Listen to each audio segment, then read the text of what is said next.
Hello साथियों, एक बार फिर से मैं भूपेंद्र कुमार आप सभी अपनों के बीच में अपने शानदार YouTube platform EWB UPSC exam पर। दोस्त, जैसा कि 2026 का ARO का आगाज हो चुका है और आपके यूपी PCS का भी फॉर्म आ चुका है, जिसमें सामान्य अध्ययन में अगर मैं बात करूं इतिहास बड़ा ही सारगर्भित है और प्रीलिम्स में इसका अच्छा खासा रोल है। यानी कि इतिहास विषय को आप डेली यहां पर बिल्कुल कॉन्सेप्टुअल थ्योरी वाली क्लास को पढ़ेंगे।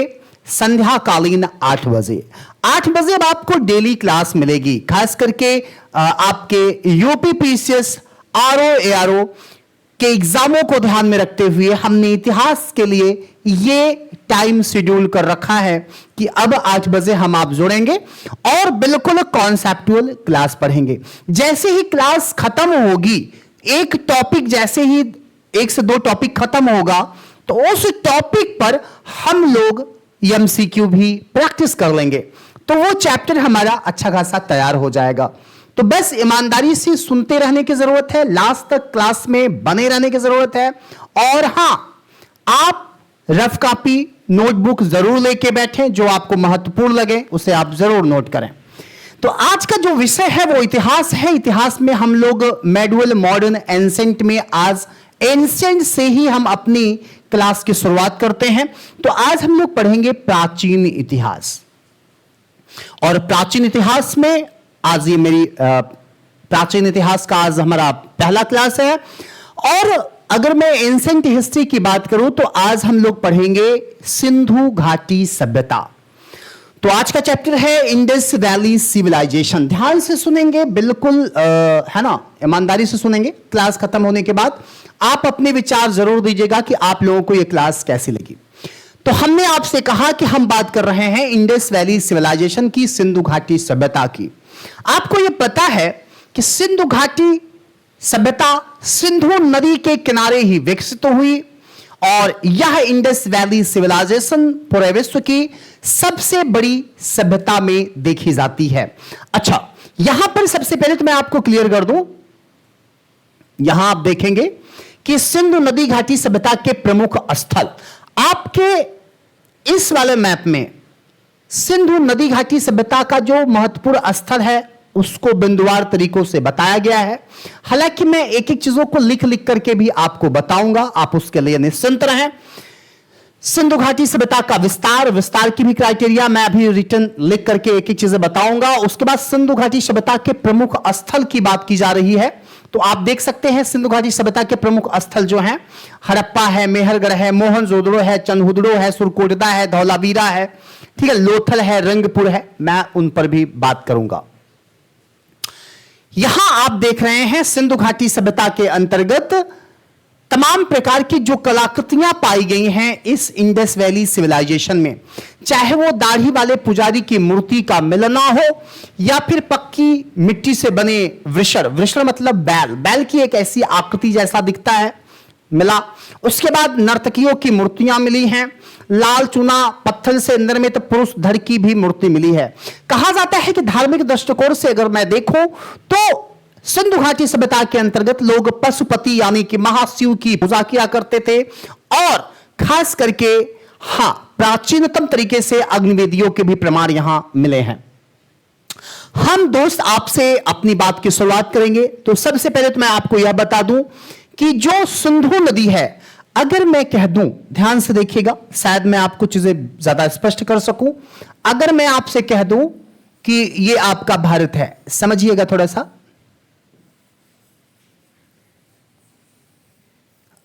आपको समझाने के नजरिए से मैं आपको बताना चाहूंगा कि अगर आपका यह भारत है, ठीक है, अगर यह भारत है तो यहां पर है मानसरोवर, यहां पर है मानसरोवर।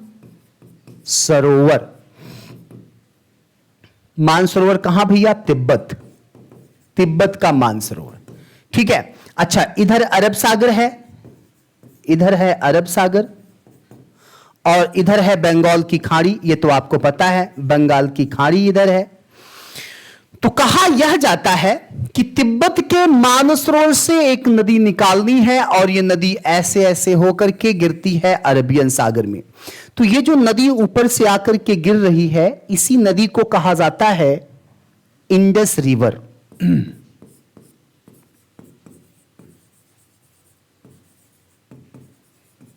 भैया ये कौन सी नदी है, जल्दी बताएं। ये है सिंधु नदी। ये है सिंधु नदी, 2880 किलोमीटर में फैली हुई इंडस रिवर। ठीक है, अब हमने देख लिया कि यह सिंधु नदी है जो कि तिब्बत के मानसरोवर से निकल करके पाकिस्तान होते हुए अरब सागर तक गिरती है।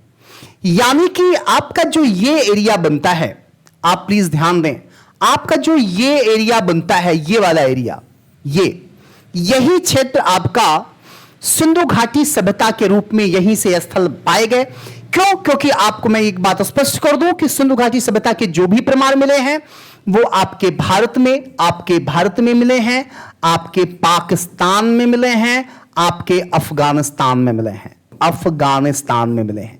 तो कहा जाता है सिंधु घाटी सभ्यता के शुरुआत में तो 4-5 स्थल पाए गए, लेकिन वर्तमान संदर्भों में मैं एक एक स्थलों पर भी बात करूंगा, लोथल, रोपड़, हड़प्पा, मोहनजोदड़ो सब बात करूंगा। लेकिन यहां पर थोड़ा सा बेसिक शुरुआत से समझने की जरूरत है, थोड़ा सा ध्यान से सुने आप कि सिंधु घाटी सभ्यता के जो स्थल पाए गए, शुरुआत में तो 4-5 स्थल ही थे, लेकिन वर्तमान संदर्भों में लगभग 1500 स्थल के प्रमाण मिलते हैं। वर्तमान संदर्भों में 1500 स्थल मिलते हैं। किसके भैया? सिंधु घाटी सभ्यता के। कितने? 1500 स्थल मिलते हैं। अच्छा, हां, ये स्थलों की बात मैं आपसे क्लियर कर लूं कि देखिए हुआ क्या एक्चुअली, आप यहां पर देखें, ज्यादा स्पष्ट मैं बताऊंगा आपको यहां से। जस्ट मिनट, हां, आप यहां पर देखिए, ज्यादा स्पष्ट और क्लियर होगा। अगर मैंने कहा कि सिंधु घाटी सभ्यता के कुल 1500 स्थल पाए गए, कितने स्थल वर्तमान संदर्भों में पाए गए? 1500 स्थल पाए गए। ठीक है, इन 1500 स्थलों में ज्यादातर स्थल यानी कि भारत में लगभग 900 स्थल पाया गया, भारत में 900 स्थल पाए गए, जबकि सिंधु घाटी सभ्यता के पाकिस्तान में लगभग 500 स्थल पाए गए, और तीसरा स्थल है अफगानिस्तान में पाया गया। यानी इन्हीं 3 देशों में सिंधु घाटी सभ्यता के स्थल पाए गए। तो जो अन्य स्थलों में अफगानिस्तान तीसरे स्थान पे है। अफगानिस्तान में मात्र 2 स्थलों के प्रमाण मिलते हैं। अफगानिस्तान में 2 स्थल के प्रमाण मिलते हैं, मात्र 2 स्थलों के प्रमाण मिलते हैं।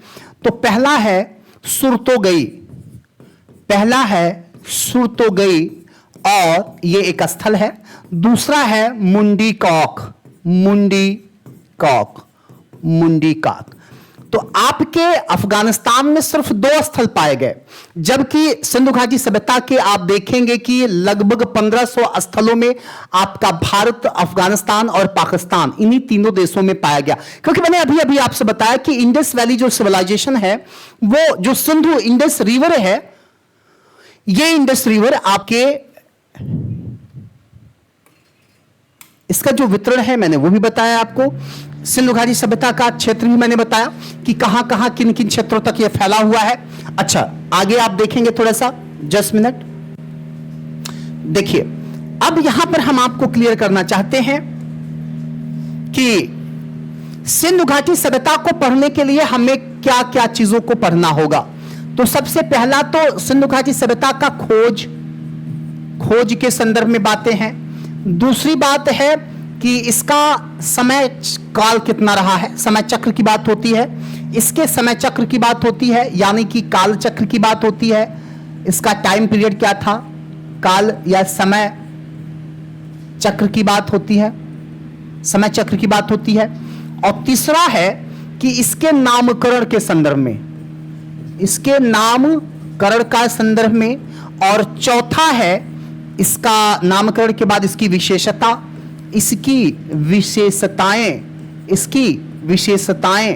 और पांचवा हो जाएगा इसका विस्तार, और छठा हो जाता है इसके स्थल। आप थोड़ा समझने का प्रयास करें कि इंडस वैली सिविलाइजेशन को समझने के लिए हमें इन बिंदुओं पर ही काम करना होगा। ये पॉइंट्स क्या हैं? सबसे पहली बात निकल के आती है कि इसकी खोज है ना, खोज कब हुई, किसने किया, क्या किया। खोज यानी कि किन किन लोगों ने इस पर अपना अच्छी खासी है ना भूमिका रही है सिंधु घाटी सभ्यता के खोज के संदर्भ में। उसके बाद इसका टाइम पीरियड क्या रहा, जो कि काफी विवादित रहा है। नामकरण के संदर्भ में, इसकी विशेषताओं के संदर्भ में, इसके विस्तार के संदर्भ में कि इसका विस्तार कैसा रहा। कई बार प्रश्न बनता है कि सिंधु घाटी सभ्यता का विस्तार है त्रिभुजाकार, है ना, खटभुजाकार या गोलाकार, वृत्ताकार, ऐसे प्रश्न बनते हैं एग्जामों में। तो विस्तार है और इसके स्थलों को भी हम लोग क्रमबद्ध तरीके से पढ़ेंगे। तो यहां पर इन चीजों को हम सबसे पहले बात करेंगे अपनी टॉपिक से। पहला है खोज। सिंधु घाटी सभ्यता के खोज को लेकर के हम अपनी बात की शुरुआत करेंगे। तो चलिए आते हैं, लेकिन उसके पहले मैं यहां पर आपको एक बात कंफर्म कर दूं, एक बात आपको कंफर्म कर दूं, जस्ट मिनट।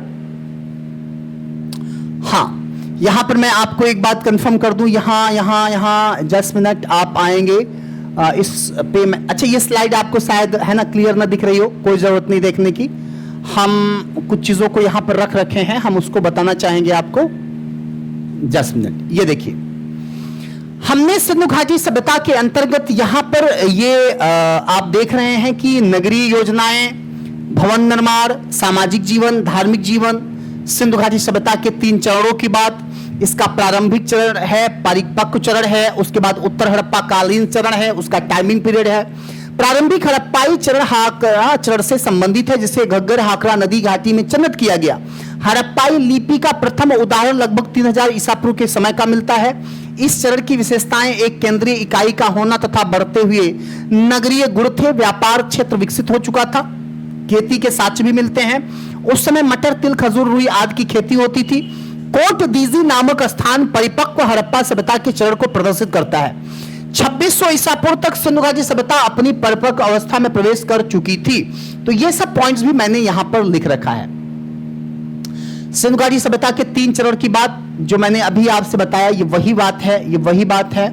और भी कुछ चीजें हैं तो मैं देख करके फिर आगे चलता हूं। अगर और भी कुछ चीजें हैं, सिंधु घाटी सभ्यता का पतन कैसा हुआ, यह भी एक महत्वपूर्ण हेडिंग है कि इंडस वैली सिविलाइजेशन समाप्त कैसे हुआ। इसके लिए कई पॉइंट्स, कई विचारकों ने अपने अपने विचार दिए हैं। कुछ लोगों ने कहा बाढ़ की वजह से, किसी ने कहा है जलवायु परिवर्तन की वजह से। तो सबके अपने अपने विचार हैं। नगरीय योजनाएं और इसका एग्रीकल्चर क्या था इस सिंधु घाटी सभ्यता में, इसके पतन के लिए भी जिम्मेदार कारकों को लिखा गया है। तो आइए हम चलते हैं अपने टॉपिक पर। चलिए, ये सब बातों को देखने के बाद हम लोग चलेंगे अपने आज के टॉपिक की ओर, ठीक है। तो सिंधु घाटी सभ्यता में सबसे पहली हेडिंग तो मैंने अभी आपसे बताया, क्या? खोज। सिंधु घाटी सभ्यता में मैंने सबसे पहली हेडिंग आपको बताया खोज। खोज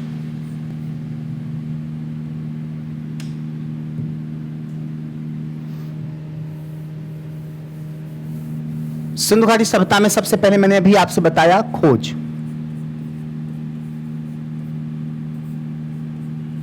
खोज तो खोज के संदर्भ में अगर मैं बात करूं तो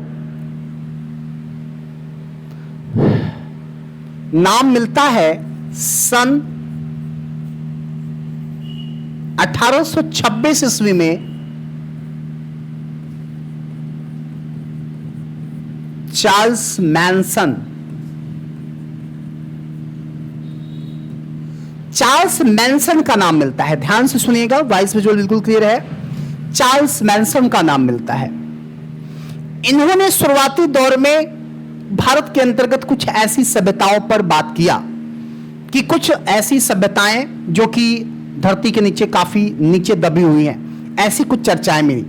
उसके बाद सबसे प्रामाणिक जो बातें कुछ आगे मिलती हैं वो है सन 1856 का समय था। सन 1800, मैंने अभी आपसे बताया कौन सा समय था, सन 1856 का समय था। और इस समय नाम मिलता है बर्टन ब्रदर्स। ये 2 सगे भाई थे, एक ब्रिटिशियन इंजीनियर थे, दो सगे भाई, एक का नाम था विलियम बर्टन, एक का नाम था विलियम बर्टन और दूसरे का नाम था जेम्स बर्टन। दो सगे भाई ब्रिटिश इंजीनियर थे ये। इन लोगों को ठेका दिया गया। कैसा ठेका? रेलवे ट्रैक बिछाने के लिए। क्योंकि कहा जाता है कि ये भारत से खास करके जो रेलवे ट्रैक बिछाया जा रहा था, हुआ क्या कि ब्रिटिशियों को ब्रिटिशियन जो थे उनको यहां से बड़े पैमाने पर धन संपदा को, है ना, यहां के संपत्ति को ये लेकर के ब्रिटेन जाते थे। माध्यम सिर्फ पोर्ट पर स्थित जहाज ही था, लेकिन पोर्ट दूर थे। जैसे इन पोर्ट पर मैं बात करूं, यहां पर आपने सुना है कि सिंधु घाटी सभ्यता में भोगवा नदी के किनारे लोथल एक बड़ा, है ना, विकसित बंदरगाह हुआ करता था। लेकिन ब्रिटिश काल में भी देखेंगे कि यहीं गुजरात तक, कहा जाता है कि लाहौर से कराची तक एक रेलवे ट्रैक बिछाई जा रही थी। एक रेलवे ट्रैक बिछाई जा रही थी लाहौर से कराची तक, ठीक है। और इसी ट्रैक से चीजें लाद करके ये अपने बंदरगाह तक आते, फिर यहां से, है ना, यूरोप देशों में चले जाते थे। तो जब रेलवे ट्रैक बिछाने का टेंडर की बात हुई तो ये टेंडर दिया गया विलियम बर्टन और जेम्स बर्टन को। इन दोनों भाइयों ने 1856 में एक बात बताई। इनका कहना था कि जब रेलवे ट्रैक बिछाया जा रहा था उस स्थिति में हमें जमीन के नीचे साबुत कुछ ऐसे ईंट मिली हैं जिस पर विशेष नक्काशी की गई थी, और ये ईंटों का प्रयोग इन्होंने इस रेलवे ट्रैक को बिछाने में भी किया। बड़े पैमाने पर रेलवे ट्रैक पर बिछाने के लिए इन्होंने इन ईंटों का प्रयोग किया। अब बात समझिएगा। कहा जाता है कि ये ईंटें कोई और अन्य ईंटें न थीं, बल्कि ये वही सिंधु घाटी सभ्यता में मिलने वाली ईंटें थी। तो इन लोगों ने ये बात कबूली थी कि कुछ ऐसी सभ्यताएं मुझे दफन सी हुई मिली कि वहां से ईंटें मिल रहा था, तमाम प्रकार की कुछ चीजें मिल रही थी। लेकिन भाई ब्रिटिश सरकार को इससे क्या मतलब कि भारत के अंदर क्या अंदर दबा है, क्या, है ना, कोई सभ्यताएं भी हैं, क्या है, किसी को कोई मतलब नहीं था। रेलवे ट्रैक बन गया, ये चले गए। हाँ, इन्होंने बाद में ये बात कबूली थी कि हमने रेलवे ट्रैक बिछाने के लिए बहुत सी ईंटें खुदाई में उन्हीं ईंटों का ही प्रयोग किया। तो ये बाद में आभास लगाया गया कि हाँ, ये इंडस वैली सिविलाइजेशन की ही ईंटें थी, सिंधु सभ्यता की ही ईंटें थी। अब आगे सुनिए। कहा जाता है कि सन 1832 से लेकर के 1856 तक एक नाम मिलता है अलेक्जेंडर कनिंघम। एक नाम मिलता है अलेक्जेंडर कनिंघम। अलेक्जेंडर कनिंघम साहब की अगर मैं बात करूं तो अलेक्जेंडर कनिंघम को आधुनिक इतिहास का जनक भी कहा गया है। आधुनिक इतिहास का इन्हें जनक भी कहा गया है, father of the modern history, ठीक है। इनके समय सिंधु सभ्यता की जांच व शुरुआत तो माना गया, लेकिन व्यापक तरीके से जो प्रमाण मिलते हैं, जो प्रयास किया गया सरकार के द्वारा, व्यापक तरीके से जो प्रयास किया गया वो प्रयास हुआ सन 1921 में। सन 1921 में कहा जाता है कि सन 1921 में एक नाम मिलता है जेम्स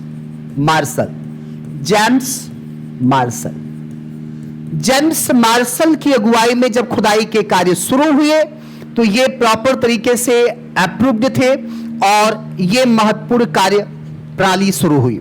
एक सेकेंड,